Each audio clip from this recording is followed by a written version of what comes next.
خُذْهَا وَلَا تَخَفْ. Take it, don't be afraid. سَنُعِيدُهَا سِيرَتَهَا الْأُولَى. It will return back to the way it was. Things don't stay the way they are. In psychology, they tell you that 99% of our fears about the future don't really happen. And I remember one of the scholars who passed away, who used to make tafsir of the Quran, tabarakallah, I think it was Sheikh Sha'rawi, who once said, often people, when thinking about a fear of the future, they experience more fear and anxiety in the process before it happens than when it actually happens. When it actually happens, your fear goes down and you get into the what? Action. Deal with it. Why? He said, because Allah subhanahu wa ta'ala brings you support at the time you need it. So put your trust in Allah subhanahu wa ta'ala. So what was it before? That was from the shaitan and from your own, what you are telling yourself. A sister once wrote to me saying, actually recently, says, I have an autistic child. You know autism? Ever heard of it? It's a condition. They come in different levels. Some are mild, some are minor, some are pretty, hard to deal with. May Allah subhanahu wa ta'ala assist all parents who have autistic children. As a teacher, I've seen it before. And they teach us to deal with it. Anyway, the sister says, I fear her future. I fear, will she get married? Will she get better? Will she? And subhanallah, I remind you of the mother of Moses always. Don't worry. Allah subhanahu wa ta'ala will look after her. Hajar, the wife of Ibrahim alayhi salam, with her only baby in the middle of the desert. Khalas. When he walked away, alayhi salam, Prophet Ibrahim, she said, Allahu amaraka bihada. Did Allah subhanahu wa ta'ala command you to do this? He says, yes. Then she said, إِذَنْ لَا يُضَيِّعُنَ اللَّهِ. إِذَنْ لَا يُضَيِّعُنَ اللَّهِ. Therefore, Allah will not lose us. We learn this thing called tawakkul. Reliance on Allah subhanahu wa ta'ala. Putting your confidence in that Allah subhanahu wa ta'ala's plan will be good. You got to let go a little bit. Insha'Allah, she will be okay. But then again, in any situation of fear, brothers and sisters, you might get whispers in your head telling you, why me? How long is this going to last? Why? Naturally, we do think like that sometimes. Not disbelief in Allah, but the thoughts come to us. You got to change the way you think about it by reading from the Quran, connecting yourself with the names and attributes of Allah subhanahu wa ta'ala, and do what the Prophet sallallahu alaihi wasallam used to do. إِذَا فَزِعَ, when the Prophet sallallahu alaihi wasallam felt fear or feelings of anxiousness, إِذَا هَمَّهُ أَمْرٍ, if there was something that worried him, فَزِعَ إِلَى الصَّلَاةِ. He used to rush to the prayer. Salah calms you down. Allah calms you down. But you got to take your time in salah and read your verses slow. If you're reading out loud, prolong them, pause. Wallahi, it has a tremendous effect. Calms your system down.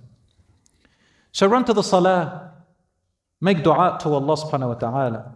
Maybe Allah has put you through this type of challenge and hardship in which you feel fear and sometimes sadness for a purpose and a reason beyond your comprehension. I'll give you an example.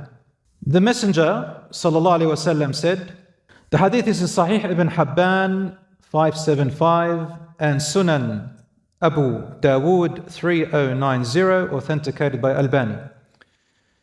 When a person does not have enough good deeds to reach a certain level in Jannah, but Allah Ta'ala wants him to attain that level, then Allah Subhanahu wa Ta'ala tests him and puts him through difficult trials, such as in his body, or in his health, or in his children. Then Allah makes him or her endure with patience. He gives them the strength to be patient through it, until he or she reaches the rank decreed for him or her, and he enters paradise. Isn't that the ultimate goal for us? The majority of us forget that after this world there's another world. So we think in this short-lived world. What about beyond it? So Allah subhanahu wa ta'ala may put that person in that knowing that you will be able to endure it. He won't put something on you that He knows you won't endure. And some people might say, well, how can you say that? Some person got this particular sickness, couldn't endure it, and they died. What do you mean endure? No, that's not what it means. It doesn't mean that you won't die or you won't go through hardships. No. What it means is that you get through it while your piety, righteousness, your morals, your connection and relationship to Allah, your peace and serenity and tranquility in your heart remains. You endure through it like that. And you anticipate the reward from Allah. And you're able to look forward beyond just this world of what is in store for you.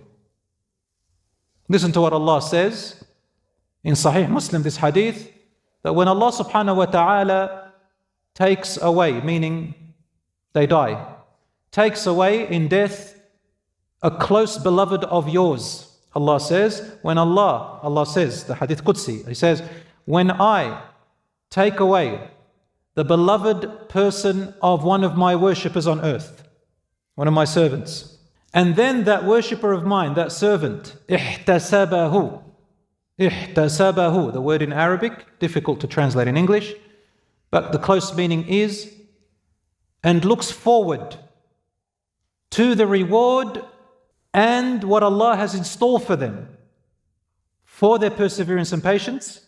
Because how do you have patience? You've got to look forward to something. You've got to look for a compensation. You've got to look for something that will replace your grief, your anger, your frustration. So Allah tells you, ihtasabahu, I've got something for you. Think of me, think about what I told you. Follow what Allah told you.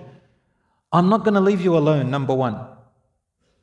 There is a purpose for this and it had to happen now. So trust in me. And I'm not going to leave you. For every endurance you go through, there is something for you awaiting. And this beloved of yours is not going forever. I'm going to reunite you with them. Ihtasabahu. You leave it with Allah subhanahu wa ta'ala. That's your compensation. Allah says, I have no other reward for that person except for paradise. That's it. Meaning that's the ultimate thing to Allah subhanahu wa ta'ala. He says, you're favored, you're amazing. Sometimes Allah subhanahu wa ta'ala may see in you a quality or an attribute that is so strong in you. You are special with that attribute. Sometimes you may be so good in compassion. What is Allah's name?